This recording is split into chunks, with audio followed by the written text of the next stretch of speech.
दोस्तों इस वीडियो में महाराजा भोज के सिंहासन की 32 खूबियों के बारे में जानेंगे। महाराजा भोज के सिंहासन की 32 खूबियां क्या थी? दोस्तों एक एक करके हम उन खूबियों के बारे में जानेंगे। दोस्तों महाराजा भोज सिंहासन पर बैठने के लिए उत्सुकता से आगे बढ़े। सिंहासन की तरफ कदम बढ़ाते ही उसमें से एक पुतली बाहर आई। उस पुतली का नाम था लीलावती और उसने अपना नाम लीलावती बताया। लीलावती ने राजा भोज से कहा, राजन, राजा विक्रमादित्य वीर होने के साथ साथ बड़े ज्ञानी भी थे। अगर आप भी उन्हीं की तरह एक दानवीर हैं तो ही आप इस सिंहासन पर बैठ सकते हैं। इतना कहकर लीलावती ने विक्रमादित्य की दानवीरता की कथा सुनानी शुरू कर दी। एक बार राजा विक्रमादित्य के दरबार में एक ब्राह्मण आया। वह राजा से मिला और उसने कहा कि अगर आप तुला लगन में एक महल बनवाएंगे तो उनकी प्रजा में खुशहाली आएगी और उनकी कीर्ति चारों ओर हो जाएगी। राजा को उस ब्राह्मण की बात सही लगी और उन्होंने महल बनवाने का फैसला लिया। हीरे जवाहरात, सोने चांदी और मोती से उन्होंने एक भव्य महल का निर्माण करवाया। महल तैयार होने के बाद राजा का पूरा परिवार, उनके रिश्तेदार और प्रजा उस महल को देखने के लिए आई। राजा विक्रमादित्य ने उस ब्राह्मण को भी आकर महल देखने का न्योता भेजा। सभी महल की खूबसूरती को देखते ही रह गए। वह ब्राह्मण भी महल देखकर दंग रह गया। महल की सुंदरता देखने के बाद ब्राह्मण के मुंह से अचानक निकल गया, काश यह महल मेरा होता। ब्राह्मण की इच्छा जानकर राजा ने तुरंत वह महल उस ब्राह्मण को दान में देने की घोषणा कर दी। महाराजा की बात सुनकर ब्राह्मण हैरान रह गया। वह दौड़ता हुआ अपने घर पहुंचा और उसने यह बात अपनी पत्नी को बताई।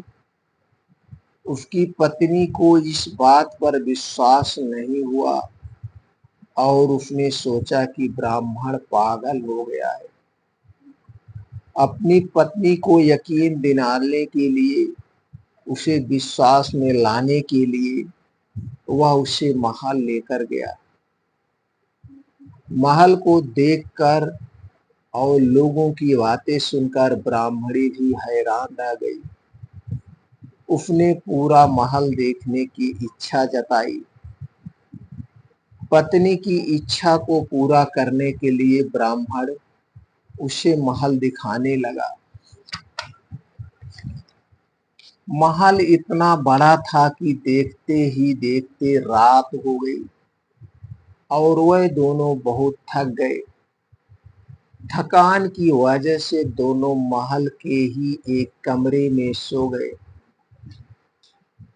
आधी रात को कुछ आवाजें आने लगी तो उन दोनों की नींदें खुल गई। महल में भीनी भीनी खुशबू आ रही थी और ठंडी हवा चल रही थी।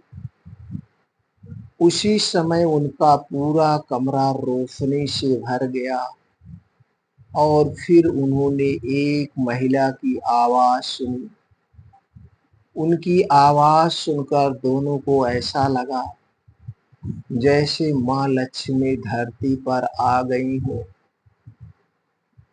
उन्हें बार बार एक ही आवाज सुनाई दे रही थी, मैं तुम्हारी इच्छा पूरी करने आई हूँ। तुम मुझसे कुछ भी मांग सकते हो। यह आवाज सुनकर वो दोनों डर गए। माँ लक्ष्मी ने अपनी बात 3 बार दोहराई, लेकिन उन दोनों ने कुछ नहीं मांगा तो वो वहां से चली गई। इसके बाद ब्राह्मणी बोली, जरूर इस महल में भूतों का साया है, तभी राजा ने हमें यह महल दान में दिया है। तुम कल ही जाकर उनसे कहो कि हमें यह महल नहीं चाहिए, हम अपनी कुटिया में ही ठीक है। वहां कम से कम हम चैन से सो तो पाते थे। ब्राह्मण को अपनी पत्नी की बात बिल्कुल सही लगी और किसी तरह महल में रात काट कर दोनों सुबह वापस अपनी कुटिया में चले गए। हाथ मुंह धोकर ब्राह्मण तुरंत राजा विक्रमादित्य के पास पहुंचा और कहा कि महल वापस ले लीजिए, हम इतने भव्य महल में नहीं रह सकते। इस पर राजा ने कहा, हे ब्राह्मण देव, वो महल मैंने आपको दान में दिया है। वो महल मैंने आपको दान में दिया है, स्वेच्छा से दिया है। उसे मैं वापस कैसे ले सकता हूँ। ब्राह्मण ने राजा की एक बात नहीं सुनी और बार बार उनसे महल वापस लेने को कहने लगा। ब्राह्मण की जिद को देखते हुए राजा विक्रमादित्य ने कहा कि वह उस महल को उनसे वापस नहीं लेंगे, लेकिन खरीद जरूर सकते हैं। ब्राह्मण ने राजा की बात मान ली। राजा विक्रमादित्य ने महल का उचित मूल्य देकर ब्राह्मण से वह महल खरीद लिया और अपने पूरे परिवार के साथ उस महल में रहने लगे। एक रात जब राजा विक्रमादित्य महल में सो रहे थे तो दोबारा माँ लक्ष्मी वहां पर आई। उन्होंने कहा, राजन, तुम्हें जो चाहिए मुझसे मांग लो, मैं तुम्हारी हर इच्छा पूरी कर सकती हूँ। इस पर राजा ने कहा, माँ, आपके आशीर्वाद से मेरे पास सब कुछ है, मुझे अपने लिए कुछ नहीं चाहिए। हाँ, अगर आप कुछ देना ही चाहती हैं तो मेरी पूरी प्रजा पर धन की वर्षा कर दीजिए। मेरी पूरी प्रजा पर धन की वर्षा कर दीजिए माँ। ऐसा होने पर मेरी पूरी प्रजा संपन्न हो जाएगी। राजा की इच्छा जानकर माँ लक्ष्मी ने पूरी रात राज्य पर धन की वर्षा कर दी।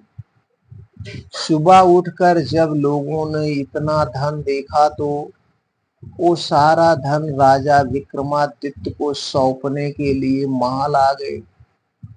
राजा ने प्रजा के इस प्यार को देखकर उन्हें बताया कि यह सारा धन उनकी प्रजा के लिए ही है। ये सारा धन तुम्ही लोगों का है। इसी वजह से सब अपने अपने हिस्से का धन अपने पास ही रखें। उनकी बात सुनते ही पूरी जनता प्रसन्न हो गई, पूरी जनता खुश हो गई और राजा की जय जयकार करने लगी। इतनी कहानी सुनाते ही पुतली लीलावती वहां से उड़ गई। फिर मिलते हैं दोस्तों अगली कहानी में।